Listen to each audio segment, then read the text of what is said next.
World's Weirdest Restaurants takes you to Seattle for a 60s circus Welcome to the best night of your life, darling. and a meal fit for a king.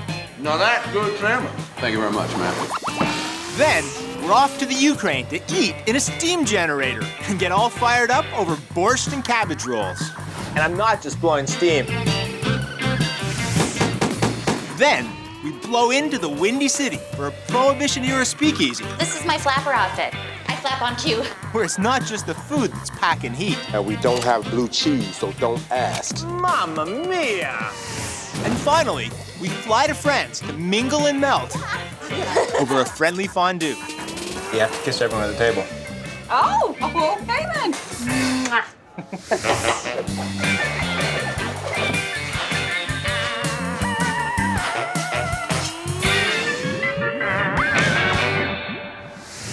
The 60s are alive at Teatro ZinZanni here in Seattle, where Jimi Hendrix, Elvis Presley, and Bruce Lee are all alive and kicking.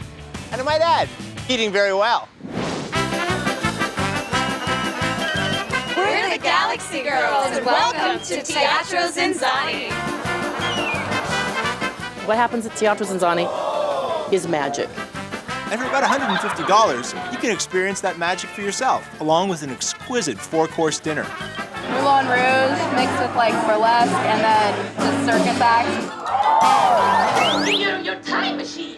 She is improving. But there's a story under this big top, and it makes for a unique dining experience. And there's no one better to tell it than the owner of the original club. Well, in 1962, there was a World's Fair here in Seattle, which was a big, big, big deal. At the time, Elvis came and did a movie here. Also, Jimi Hendrix was here playing in bands, and so was Bruce Lee. He was here living in Seattle. So in one night, it is possible that all three legends were in my nightclub at the same time. And if those legends shared a meal, it's likely that they had one, just like these diners are having at Teatro ZinZanni. 1962, what you'd have for dinner is what we wanted to celebrate. Meat, beef, iceberg lettuce, cheese balls. Hi, welcome to Teatro ZinZanni. Thank you very much. I'll have the butternut squash soup, salad wedge, hand-cut beef tenderloin, please. And you know what? Just hard to resist that apple-glazed ginger halibut. I think I'll try that as well. Welcome to the best night of your life, darling. This is Seattle, and it's gray outside, and you're wearing gray, so we have to fix this. A little poof. Is that who I think it is up there? Yes, that is Jimi Hendrix rehearsing with the band. And right here is our time machine. This is what transports us from 2012 to 1962. Is there room for me? I wouldn't mind going back there. Well, we'll take you, baby. We're gonna take you. Look at this, it's the king making a peanut butter and banana sandwich. I can't believe that. Now that's good salmon. Man, can't wait to see you on stage. Thank you very much, ma'am. Aloha! Here is your roasted butternut squash soup. You can tell this is made from real roasted butternut squash. You get the smokiness of the paprika, a little bit of zing from the lime, but it's all about the texture. I mean, this soup is as smooth as an Elvis Presley ballad. And how are we doing at this table, ladies? We're doing well, are we? Wonderfully Enjoying ourselves? My eyes are up here. My eyes are up here. Tell me about your iceberg salad here. It's delicious. It has a little blue cheese and some bacon on it. It's really good. You know, a version of the wedge salad was introduced at the 1962 World's Fair here in Seattle as the salad of the future. The lettuce is super crispy. The blue cheese dressing is full of huge crumbles of actual blue cheese. Then you get the crispiness of the pancetta and the almonds. This is one wedgie I'd be happy to have over and over and over again. Amazing, that's a vertical tango. They have Bruce Lee, Jimi Hendrix, and the king himself, Elvis Presley. But it's Seattle legend Christine Deaver who steals this show. Look at you, my tall Mormon on a mission. The performers are out amongst the audience. We talk directly to the audience all night. We involve them in what we're doing. I'm going straight to prison, aren't I? If I rub it really hard, will my wish come true? Maybe yours will. It already has. This is your apple, ginger, and pineapple glazed halibut. That Asian slaw, so crispy. These rice cakes, very sweet. And this halibut, you can really taste the apple, you can taste the ginger and the glaze, the sesame, it's all coming together. This is a dish Bruce Lee would have done a backflip for. Every now and then, I mean, there would be just somebody chowing down on their salad and you're doing like a one-arm handstand and you just want to grab the fork out of the mouth. Pay attention, like watch me for a second. And look what we have for your main course, darling. Whoa, look at that.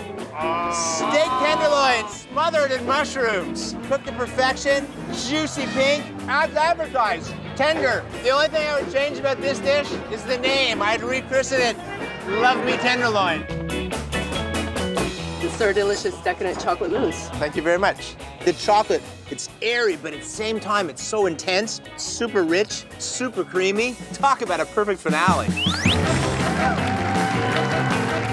hysterical. I love the singing. I love the embarrassing of the guests.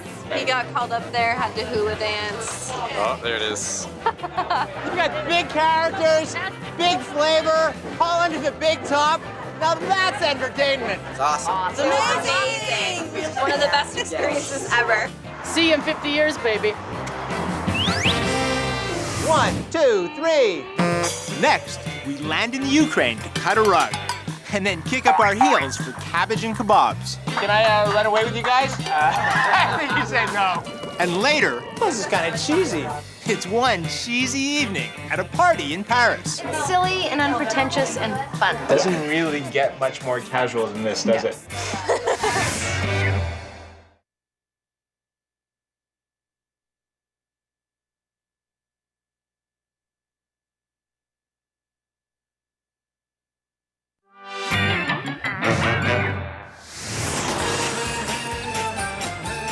When they ran out of steam in the Ukrainian city of Ternopil, they transformed the old steam generator into a restaurant called Stary Milne.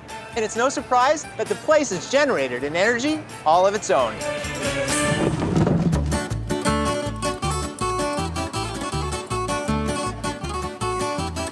This place has more detail than a Ukrainian Easter egg. I transformed this old steam generator as an act of protest against the horribly boring architecture from the Soviet era. Mikhail may get steamed up about communist architecture, but this restaurateur has no shortage of love when it comes to Ukrainian cuisine. At Stary Milne, we serve traditional dishes just as our ancestors would have enjoyed, cooking near wood fires and over hot coals, all here inside my creation that came to me in a dream. To fully appreciate what Mikhail has done here, you have to understand that this building is like an oasis of architectural bliss in a desert of bleak Soviet design. I'd like to try the green borscht, the traditional cabbage rolls, the meat casserole, and finally the meat kebab. That's all. Walking into the restaurant is like stepping into a hobbit house. There are 4 levels, and each floor is jammed with Ukrainian antiques. Old Ukrainian tapestries, telephones, casseroles, farm implements, earthenware pots, old keys from the mill. And you gotta love this huge windmill. All in all, there are over 3,000 artifacts in the building. Oh, look at this. At first it appears to be a clay pot, complete with a lid, until you realize that it's actually a whole loaf of rye bread, hollowed out and filled with green borscht. And I love the fact that they serve it up with an old wooden spoon. This version starts with a meat stock, and it's got these vegetables in it, very rich, but a lot lighter than the winter version. You have some of the soup, and then rip right into the bowl here, which is this incredible, fresh, crusty bread. I took over this abandoned steam plant 10 years ago when I was inspired by the work of architect Antoni Gaudi. The amazing thing about the exterior of this building is it's all made from reclaimed materials, stones, bricks, iron, and wood. You've got spinning looms, copper pots, and a whole assortment of old wheels. You'll notice that there are no right angles or straight lines in the building. Just like Gaudi, I take inspiration from nature. Ah, my meat casserole. Look at this. This is just a great example of how much visual appeal a 900-degree oven can add to a dish. You've got pork, mushrooms, tomato, cheese, dill, and it's all sitting below this fluffy layer of eggs, the ultimate Ukrainian omelet. The weirdest thing about this restaurant is that we have every single aspect of Ukrainian culture under one roof. Time for a crash course in Ukrainian folk music.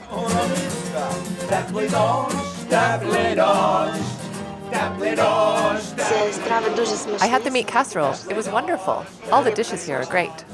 Nothing says traditional Ukrainian food like cabbage rolls. You've got rice, ground meat, some mushrooms, some carrots. It's all wrapped around in this steamed cabbage leaf, which still surprisingly has a nice bit of crunch to it. It's very, very fresh. And then it's all smothered in this rich, creamy mushroom sauce. This dish makes me want to get up and dance Ukrainian jig.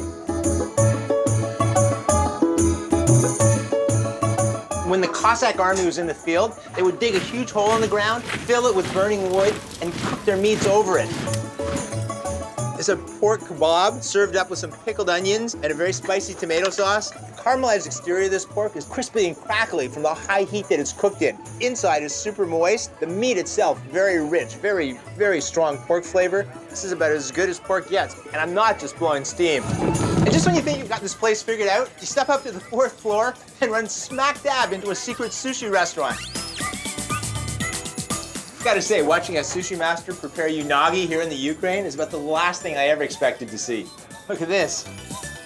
That eel is so smoky, the rice has the perfect texture, and that sauce on top is so sweet. And this is all the more impressive when you think about the fact that there's virtually no Japanese culture at all in this country.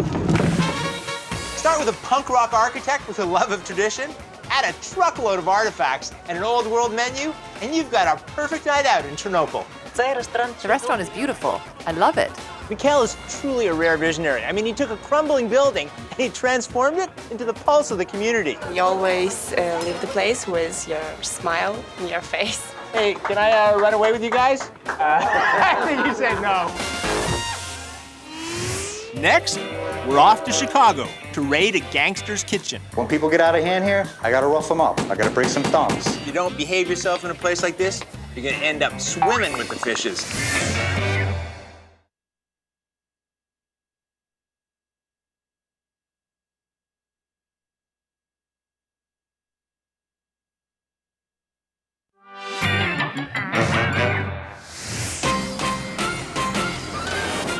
Chicago's known for its L train, its deep dish pizza, and its gangsters. So prepare yourself to step back in time as we visit Tommy Gunn's Garage, an authentic Prohibition-era speakeasy.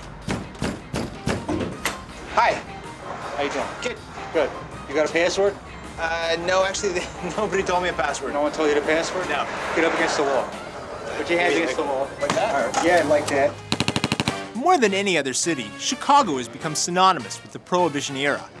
Tommy Gunn's Garage is an authentic 1920s speakeasy, a kind of illegal bar that was home to crooked politicians, notorious gangsters, routine police raids, and wild entertainment. From the moment you walk in the door, you're greeted by the savory aroma of rich Italian food, classic roaring 20s artifacts, and the gangsters and flappers themselves. During the Prohibition, places like this were the only place you could get a drink. And you can see this place is really going off. You're having dinner and a show, and the booze is illegal. How fun is that? It's just you? Just me. Well, my name is Muscles. I'm gonna be your server tonight, all right? All right. Now, along with your main course, you get a choice of soup or salad. And we don't have blue cheese, so don't ask. Got that? Got it. All right. The food at Tommy Gunn's Garage is the kind of food that a gangster would love. Our menu has some really hearty dishes. We have a kingpin prime rib. We slow cook the prime rib for 8 hours overnight. It's the most popular dish in our menu. It's delicious. People come here for the show, but they're pleasantly surprised when they taste the food. Don't call me chicken. Don't worry, I wouldn't consider it. So, what'd you bring me? Are you that slow? Don't call me chicken. Oh, don't call me chicken. I get it. Good. Gotcha. Eat your chicken. Generous chicken breast, marsala sauce, mushrooms. Nice. It's the kind of dish your Italian grandma would serve you if she was a mobster. Wow, check this out. It's like the whole history of Chicago right here on the walls. You got the old newspaper covers, the man himself, Al Capone. Nothing says Chicago like a mugshot. The original place was Coliseum's Cafe. All the celebrities and stars would come down here and mingle with the gangsters, the politicians. Ran by Big Jim Coliseum himself. Very hot spot to be seen back in the 1920s. You like the booze? Giddy up. I know you do. I think the weirdest thing about this place is the personality behind it. When people get out of hand here, I gotta rough them up. I gotta break some thumbs. I gotta shoot them in the foot. Bob, my favorite thing is I can get away with murder here. So, Kitty, what's with the outfit here? Oh, well, this is my flapper outfit. Wow. I flap on cue. They used to call it the Chicago typewriter. I think you should learn how to do the Charleston. Here we go. All right, here, go. No? No. You know what? Let's start with something easier. Crack the safe. You've got a credit card, right? Big Bill Thompson. Who's Big Bill Thompson? He's the mayor. Where the hell are you from? Oh, look at this. This